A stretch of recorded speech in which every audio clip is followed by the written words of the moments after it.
তালতলিতে মামলা উপেক্ষা করে বসতবাড়িতে হামলা ও গাছ কাটার অভিযোগ। নিজস্ব প্রতিবেদক।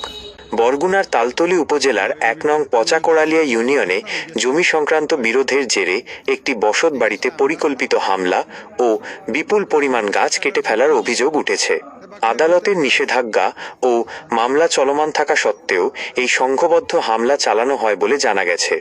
ভুক্তভোগী ও স্থানীয় সূত্রে জানা যায়, গত ৩রা জানুয়ারি উপজেলার হুলাটানা গ্রামের মোহাম্মদ ওহাব তালুকদার বাড়িতে না থাকার সুযোগে প্রতিপক্ষরা এই হামলা চালায়।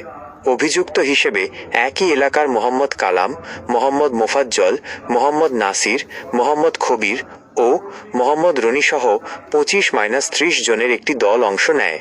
তারা দেশীয় অস্ত্র নিয়ে ওহাব তালুকদারের বসতবাড়িতে ঢুকে নারকেল, আমসহ বিভিন্ন ফলজ ও বনজ গাছ কেটে সাবার করে দেয়। ঘটনার প্রত্যক্ষদর্শী ও ওহাব তালুকদারের কন্যা আসমা বেগম বলেন, ওরা যখন হামলা চালায় আমি নিরুপায় হয়ে তালতলি থানায় ফোন দেই। পুলিশ এসে গাছ কাটা বন্ধ করে দিয়ে যায়, কিন্তু পুলিশ চলে যাওয়ার সাথে সাথেই তারা আবার দ্বিগুণ উৎসাহে গাছ কাটা শুরু করে। এমনকি আমাদের সীমানার ভেতরে জোরপূর্বক একটি ঘরও তুলে ফেলেছে। বাবা পাশে না থাকায় আমি শুধু অসহায়ভাবে দাঁড়িয়ে কান্না করেছি, বাধা দেওয়ার সাহস পাইনি। অভিযুক্ত মোহাম্মদ তোফাজ্জল দাবি করেন, জমি নিয়ে মামলা থাকলেও তাদের পক্ষে একাধিক রায় রয়েছে। তিনি বলেন, আমরা আমাদের জমির গাছই কেটেছি, অন্যের কোনো ক্ষতি করিনি।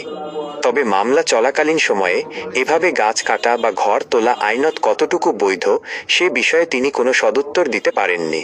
ভুক্তভোগী ওহাব তালুকদার জানান, জমি নিয়ে উচ্চ আদালতে মামলা চলমান রয়েছে। এমতাবস্থায় প্রতিপক্ষের এই তাণ্ডব সরাসরি আদালত অবমাননার শামিল।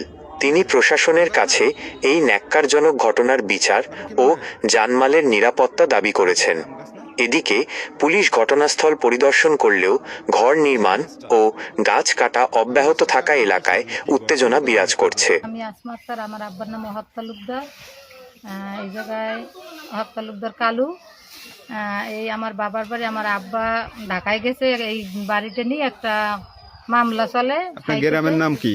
আমার গ্রামের নাম হুলাটানা, ইউনিয়নে পচাকোড়ালিয়া। আমার বাবা এই বাড়ির এই জমিটা নিয়ে বিশাল বড় একটা মামলা, অনেকখানি জমি নিয়ে, তার মধ্যে বাড়িটাও পড়ছে। তা আমাকে প্রতিপক্ষ হইলে মোহাম্মদ তোফাজ্জল, কালাম, এরমের আরো কিছু আছে। হেরা এই লোকজনরা এই বাড়ি আইয়া জোর জবরদস্তি করে প্রায় আনুমানিক, হয়তো আপনারা দেখবেন, আনুমানিক 50টা গাছ কাটছে। তারপরে এই ঘর উঠেছে, জোর জবরদস্তি করে ঘর উঠেছে। এখানে মানা করা, আমরা 2বার থানায় গেছি। থানায় যাইয়ে বলা হয়েছে যে এখানে মামলা চলমান, এখানে কোনো গাছগুড়া কাটন যাইবে না, ঘর বাড়ি উড়ন যাইবে না। হেরা সেগুলো মানে নাই, হেরা অমান্য করে আনছে, পুলিশ আনছে, পুলিশও মানা করে গেছে। তারপর হেরা ঘর দৌড় উঠেছে। আচ্ছা, পুলিশ আসছিল কখন? আজকে পুলিশ আসছিল 2-2:30টার দিকে। তো পুলিশ আইসা কি বলে গেছে? পুলিশ আইসা বলছে যে আপনারা সোমবার হয়েছে একটা সাথে ওই ঘরের দুয়ার ওই বাকি ছিল, অল্প একটু উঠেছিল, কিন্তু হেরা মানা করে সত্য হেরা বাকি ঘর উঠেছে। আচ্ছা, এই জমি নিয়ে মামলা চলতেছে নাকি? হ্যাঁ, মামলা চলতেছে। এখন মামলা চলা অবস্থায় মামলা কোন পর্যায়ে আছে? মামলা এখন শেষের পর্যায়ে, 1-2 মাস বাকি আছে মামলার বাকি। এখন এই রায় হবে সামনের 2-1 মাসের মধ্যে। এই জন্য তারা এই ঘর উঠাইয়া এমন আছে হেরা ঘর উঠাই আগুনও দিতে পারে। আমার নাম মুফাজ্জল আলাদা। আচ্ছা, এই জমির গাছ কাটছেন, ঘর তুলতেছেন, আসলে এরকম একটা কথা উঠছে, আসলে বিষয়টা কি? এই জমিটা নিয়ে কি দ্বন্দ্ব চলতেছে এরকম? হ্যাঁ, এই জমিটা লইয়া, এই জমিটা হইল অপ্পা সম্পত্তি আমাদের। জি।